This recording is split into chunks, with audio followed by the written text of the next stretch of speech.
So if you work on any project long enough, you usually get to the point where you hate that project, and I think it is inevitable. And I'm going to be talking about how you can avoid hating the projects you're working on. And in my opinion, it's actually been helping me a lot.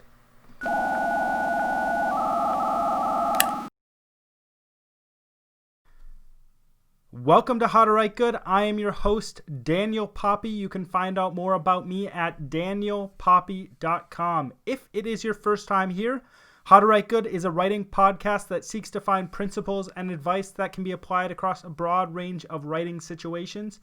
If you've been here before, don't forget to subscribe, hit that like button below, and share. So how can you avoid hating your writing by the end of a project? I think it's actually a pretty simple thing, and I don't think it's going to take very long to talk about it.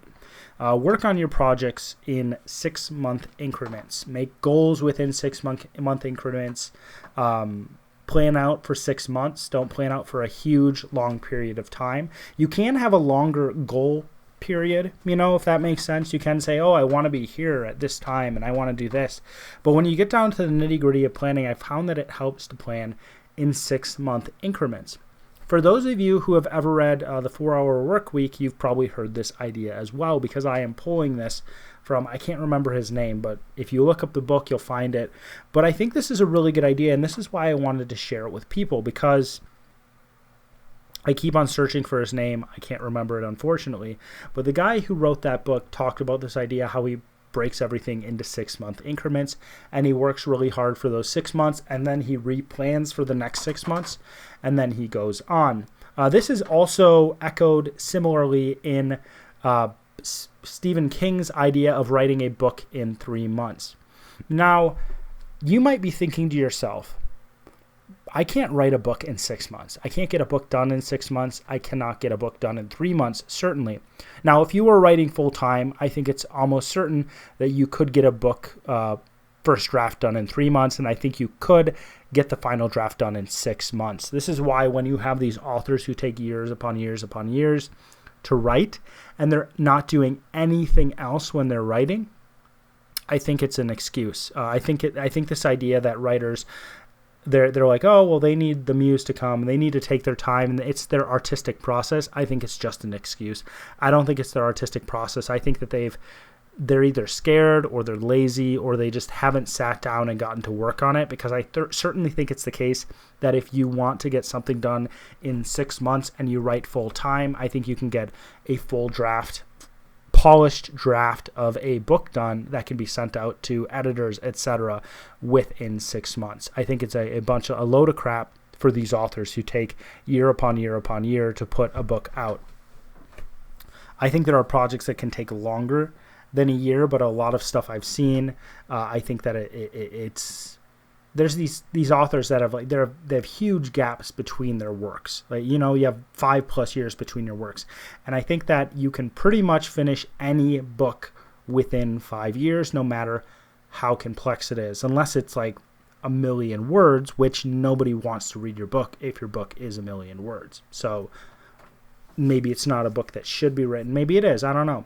But I think that this 6 months really helps. And I don't think, for a lot of people, they don't have time to write a book in 6 months. But you might be able to get a first draft done in 6 months, even if you're working full time, if that makes sense. Or maybe you break it up even into smaller chunks and you say, hey, I'm going to get this number of words written, or I'm going to get this amount of the book written within 6 months. I think this is a lot harder for writers who are newer, because they aren't used to it and they don't understand what it takes to write a book. And I don't think they understand that it's not as much work as it seems.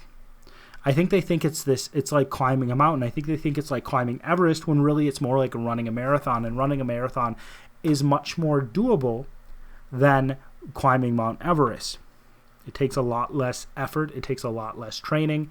It takes a lot less time to run a marathon than climb Everest, especially if you've put in the work to practice on it and discipline yourself to actually do it and work on it every single day.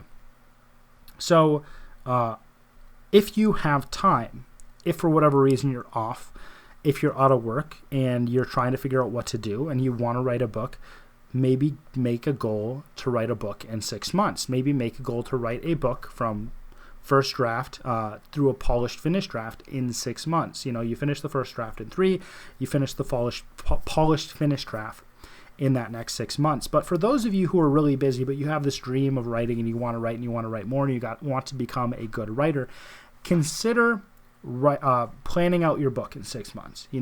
Have a smaller goal.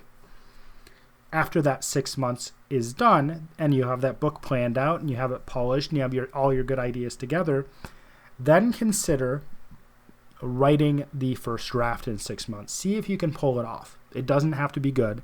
It doesn't have to be great. It can be a horrible first draft. It can be horrible. But if you have that first draft written, that is the clay you're using to build the book. That is the clay you're using to work on the book. And then you can give yourself another 6-month window to say, hey, I'm going to go through this and I'm going to do a hard edit of this book in 6 months. And that hard edit might require big, huge chunks to be rewritten. And I think that it's good to have that goal of 6 months because it is a significant amount of time, but it also helps you to stay focused on what you're doing. If you make it a year, you're going to get to that 6-month period and you're going to be like, man, I'm tired. I don't want to, I'm kind of done with this. But if you make it 6 months, it's not so difficult to see the end result. It's not so difficult to see the finish line is what I mean, because you reach, if you go through 1 month, you've got 5 months left. If you go through 2 months, you've gotten a third through what you're trying to work on. If you go through 3 months, you're halfway there, and you only have to make 3 more months work in this situation. And even if you have to work your butt off, you only have to make it to those 6 months.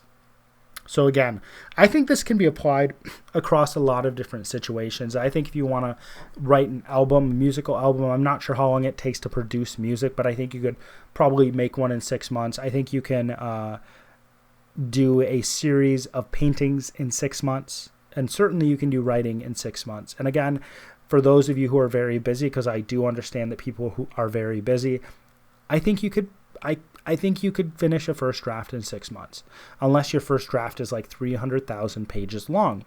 But what you could do is you could say, hey, I'm going to get the first 100,000 pages done in the 6 months, and I'm going to try to put that amount of work into it, and then you'll be a third of the way through your book, and it's not going to be as much of an issue because you can think to yourself, this is what I've done, this is what I'm capable of, and you can project that capability out into the future. And that's another really powerful thing about this. If you see what you're capable of doing in a certain period of time, then when you step back, when you're done with that certain period of time, you can think to yourself accurately, what am I capable of in the next year or the next 6 months or the next 10 years? And you can project what you've already shown yourself to be capable of. Now, if you make goals and you've tried your best and you fail at the goal, right? I'm not talking about making goals and then being a lazy bum like we all are and failing at it because we're lazy. I'm talking about making goals, doing your best to meet those goals. Okay? I'm talking about doing that. If you make your goals and you do your best to meet those goals, I think that is going to give you a very good picture of what you're capable of. And I think that's very cool because it shows what you can accomplish if you actually put your mind to it, if you work as hard as you can. And even if you fail, you still have seen what you're capable of and you can project that out. So maybe you can't write a book in 6 months, right? Maybe I'm lying. Maybe I'm incorrect. I might just be wrong. Maybe you can't write a book in 6 months. But maybe you can write 30,000 words that are phenomenal. And if you can write 30,000 words that are phenomenal in 6 months, which is not that many words, then you can write in a year and a half, you can write 90,000 words that are phenomenal. And that is only a year and a half. And that is pretty much a whole entire book. Or you can make it a little longer. You can add another 30,000 words. And that's 2 years of writing, but you've created phenomenal work. You've worked as hard as you can. You put together words that are really, really good. And you can see how you work, right? You can see how you can break things up to work better and plan out into the future more efficiently. There's also a psyche thing with this, and I'm just going to leave it with this. If you work a year or two at a time and you think, oh, I'm going to work really hard this whole entire year or the next 2 years, you get worn out because you work really, really hard and you never give yourself a break, and you go and you go and you go. And there is a thing called burnout. So I encourage people to work in 6 months, because if you realize that it's too much, all you have to do is get to the end of the 6 months and you can give yourself a break. And I certainly don't advocate for burnout. I think you need to learn what the balance is when you're working on something. If you enjoyed this podcast and you want to support me, there's really one simple thing you can do.